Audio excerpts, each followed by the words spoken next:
A dog has no use for fancy cars or big homes or designer clothes.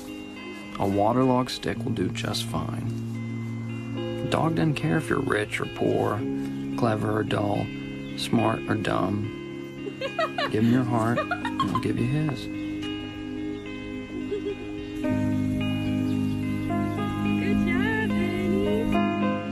How many people can you say that about? How many people can make you feel rare and pure and special?